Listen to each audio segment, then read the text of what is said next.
Hey kids, it's Mr. and Fly here, hope you're well.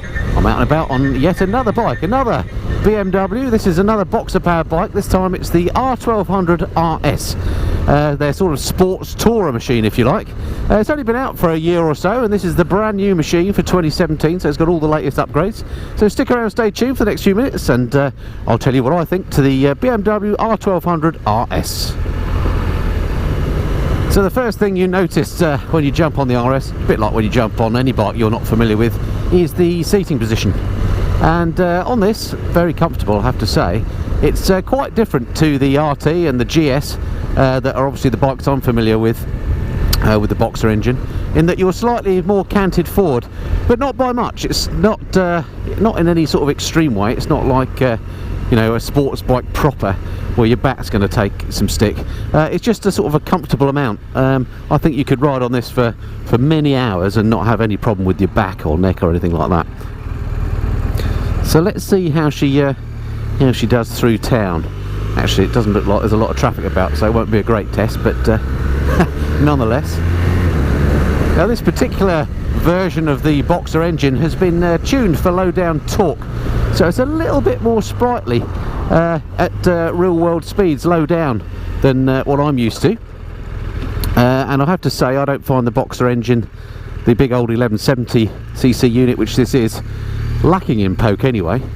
But anyway, you can never have too much power, can you? So it's always nice when you get a bit more than you expect. Interested to see how that actually feels. Actually, it does feel more pokey than I'm used to, which is excellent.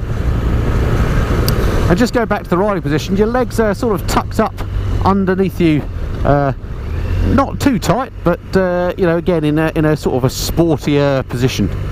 But it's a comfortable one. Seat's very comfortable. And the other thing I'll notice immediately is that the heated grips work an absolute treat, which is nice because it's really cold today. It's a beautiful day, but it's about 4 degrees, so definitely a heated grip sort of a day. And I'm glad to say the RS has wonderful heated grips. The mirrors seem miles away because they're mounted on the fairings at the front, which just seem a long way away, but they work a treat. No vibrations whatsoever, really smooth engine again. These latest upgrades, this is the 2017 model, you know, with the bigger flywheel and the gearbox changes, really has improved the overall, well, I was going to say character of the engine, but actually character normally you associate with things being a bit rough, but actually this is far from rough, it's very smooth. Absolutely no jerkiness riding at slow speed. So here I am in a 30-mile-an-hour zone, and I'm in third, and the masses of torque on this bike just means it hums along with no drama at all. So very happy to go at slower speeds, and I would think would make an excellent commuter machine.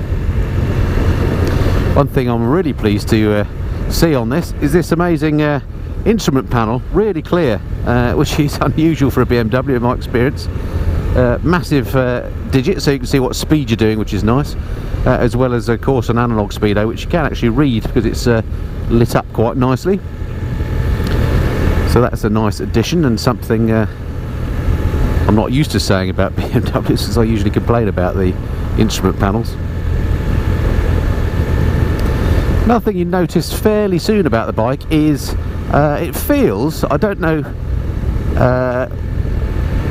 if it's because the dimensions of the bike, the rake and trail, etc., but it feels a bit slower to turn, and maybe even a little bit heavier, but than what I'm used to.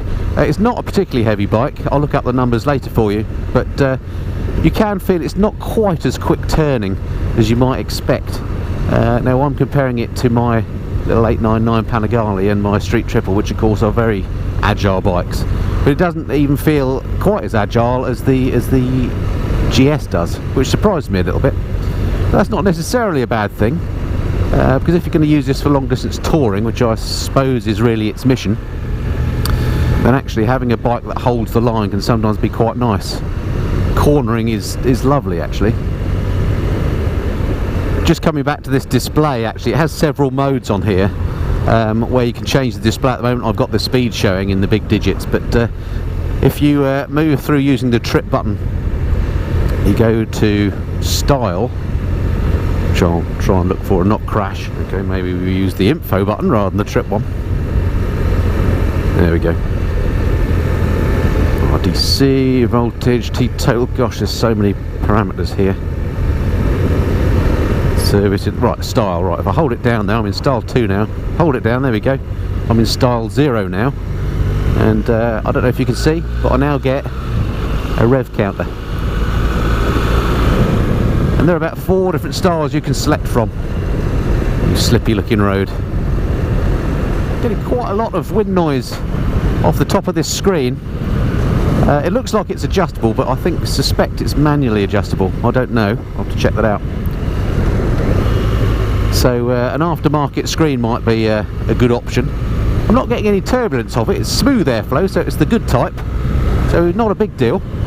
But it is quite noisy on the helmet. But then I'm wearing my Array Tour helmet, which is a peaked one. You might be better off with a more traditional sporty style helmet. So smooth, it's just humming along these back roads, really nice.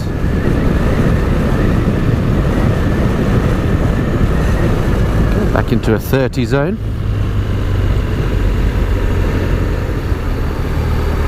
And this bike has the clever electronic suspension that BMW does so well, which means the ride is very plush, and you can adjust it, of course, to suit your riding style, whether you want it stiff so you can throw it around the corners, or if you want it soft for cruising along. I'm also pleased to see that BMW continue to integrate the amazing SatNav 5 here. So you've got the old scroll wheel on the left to control that with, exactly as you can on some of the other bikes. It just makes for such an excellent bit of kit. Not so much as a SatNav, although it works fine as that, but just for all the additional bits of information and data it gives you on the bike. It's a brilliant bit of kit. Really recommend, if you're going to get a BMW and you've got the fittings for one of those integrated sat-navs, go for it. It really does add a lot of functionality to the bike. Right, what I need to do is find myself a bit of faster road, see how she handles a bit more on the open road. Stick around. The handling on the bends is absolutely lovely. It's rock stable. It reminds me a bit of my old Triumph Tiger 1050, which was really stable on the corners, which I miss about that bike. Wow.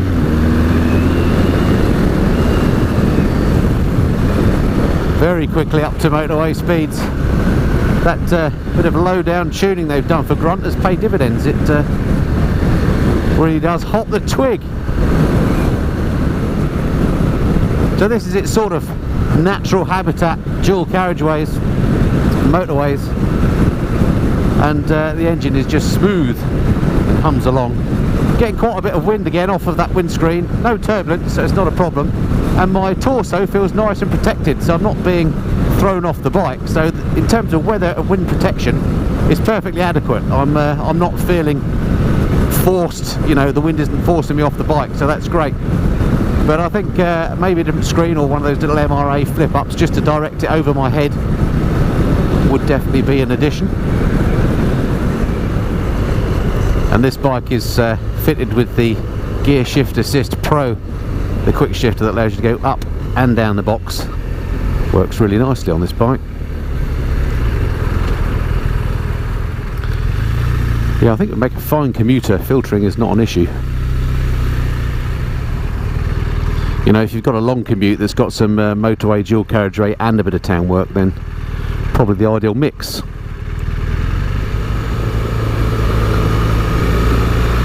Lovely light clutch on this, by the way. Not that you need to use it very much. It's got the hydraulic clutch, of course.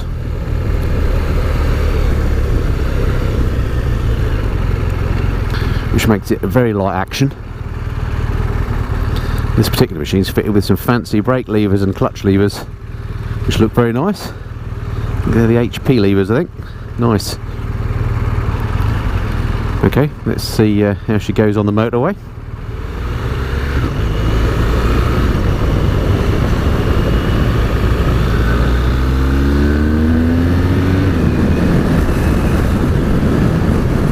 Yeah, amazing how the bike picks up compared to the boxer engines I'm used to on the GS.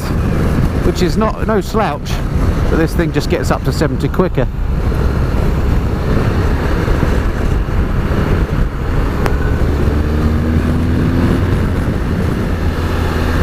I'm just trying moving back on the seat a little bit to duck me down, and I can get out of most of that wind actually, so I hadn't realised that the seat does provide you with quite a lot of adjustment for your seating position, as it were. You can move back, tuck down a bit, and then you're out of that wind noise, which is quite nice.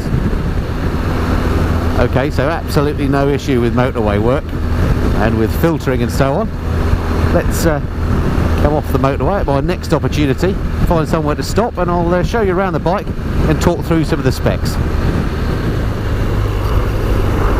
The seat on this is really quite splendid in that you can, if you sit yourself forward as I am now, sit bolt upright and stretch your back out, and it's really nice. So it does really offer a lot of flexibility on long journeys, this seat. I like it, which I guess is what sport touring is all about. The brakes on the bike, fantastic. It's got the Brembos on it, so as you'd expect they work really well, no problems at all with the brakes. Okay, let's come in here then and have a little look around the bike.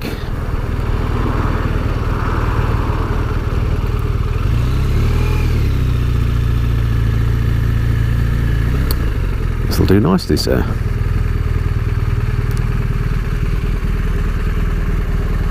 So once again, as a demo bike, this has got the keyless ignition, so it's just a matter of pressing stop, and we can close it down by pressing that. Excellent. Okay, so here she is then, the R1200RS, and I think for this little walk around I'm going to do that thing that I've seen others do and actually do this on the iPhone. There we go, let's see if this works. So yeah, really pleased to see that BMW on this model have actually decided to make the front end symmetrical, so they've actually got lights on the front here that aren't all squinty eyed like on the S1000, on the XR and the S1000R. Just can't get on with the fronts of those. This one looks a bit more symmetrical. Actually the lights inside aren't completely symmetrical, but I'll forgive them that. But I think it's a handsome looking machine. Love the red frame, makes it look really good, and definitely erring more on the sort of sport side than tourer. So if you don't like the look of the sort of full dress tourers, the RT, or you don't like the GS, the off-road look, then maybe this is an option, because it's really, as far as I can see, got everything that a GS or an RT has, but just in a different looking package. In terms of the numbers and specs, it's the 125 horsepower 1170cc flat twin, horizontally opposed of course. Let's have a little look at it down here. Here she is, splendid unit. Otherwise known as a Boxer, of course. This one with all the latest tweaks, so it feels nice and smooth. As I say, it's tuned for low down grunt, this one, 92 foot-pound of torque, which incredibly is actually more than the 1100cc Tuono or even the new Yamaha R1, so it just gives you an idea of how they've focused on the low down grunt on this machine. Electronics wise, it's got the full package, of course. It's got rain and road modes as standard, or if you add the Ride Modes Pro option, you can add that dynamic and customizable modes, so everything you need there. Also, if you go for the Ride Modes Pro, that takes the standard ASC traction control and gives you dynamic traction control, which is the lean angle sensitive version, so you get all the latest bits and pieces there. And of course the dynamic ESA, which is the suspension that I talked about. And if I come around this side, you can see here it's got this little plastic gadget under there, says dynamic ESA on it, that gives you that bit, gives you the magic carpet ride. Nice looking exhaust on this. I think that's the standard can. Nice to see a bit of chrome every now and then. Cost wise, if you go for the basic model, you're looking at £11,065 according to the BMW website, and it's of course an extra couple of grand if you want all that good stuff I just talked about as options. Weight wise, she's 236 kilograms, so not a lightweight bike by any means, but also not particularly heavy, and if you compare it with the GSA or the RT, then significantly lighter, and that may be one of the reasons why you might have one of these over, say, an RT. And then last but not least, while we're on the numbers, the fuel tank, 18 litre fuel tank, so reasonable size, about average I suppose. Not sure what miles per gallon you'd get out of it, but I'm sure you're looking at sort of 200 miles from a fill, something like that. I think the red frame looks fantastic on it. Really nice job with the styling on this. Okay, that's enough chat. Let's go and ride it some more. Fancy presentation when you start her all up. Excellent. The seat height, by the way, on this, I'm sitting on here, I'm 5'8", don't know what my leg length is, but I've got my feet flat on the deck either side, so absolutely no issues there. It's not a tall bike by any means. Oh, fuel light has come on. There we go, put a bit of petrol on in for those nice guys at Bahnstormer. Thanks again to Aldo and all the guys at Bahnstormer for letting me borrow the bike. Mine's in at the moment actually to have a new front tyre fitted. So while that's happening, they've let me borrow this bike all day, in fact, so getting a really good chance to try this RS out.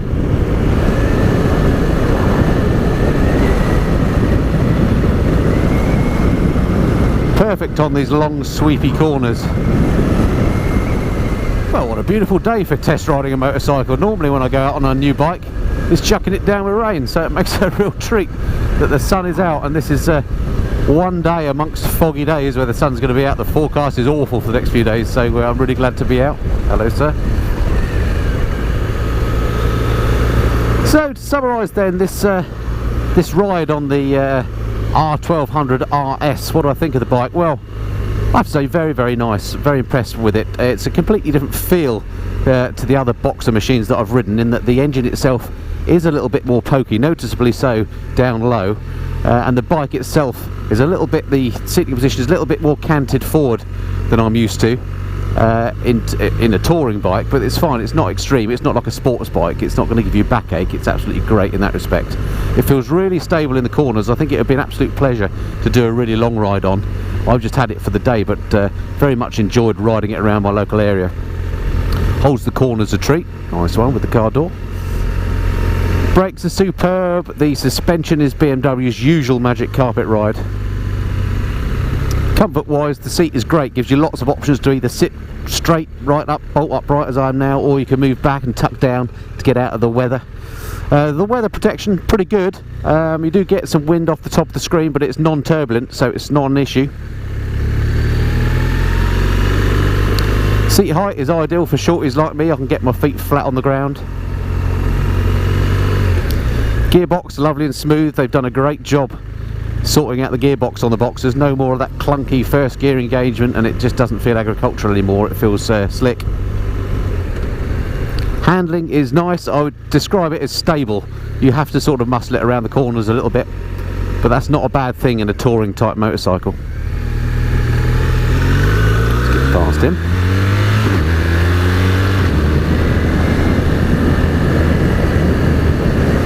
And looks wise, I think they've done a really good job with the looks of the bike.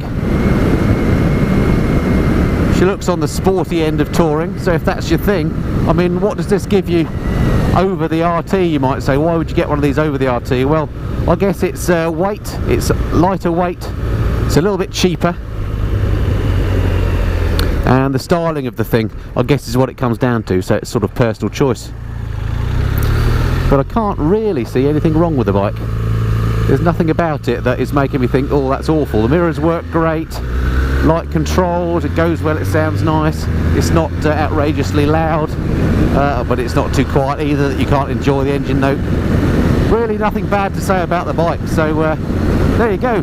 That's my thoughts on the R1200RS. Get yourself down to your nearest BMW dealer and try one out. And if you happen to live in this area, then get down to Bahnstormer in Maidenhead, where the guys there will be only too pleased, I'm sure, to sort you out with a new bike. Okay, look forward to speaking to you next time. Until then, this has been the Missing and Fly. Cheerio.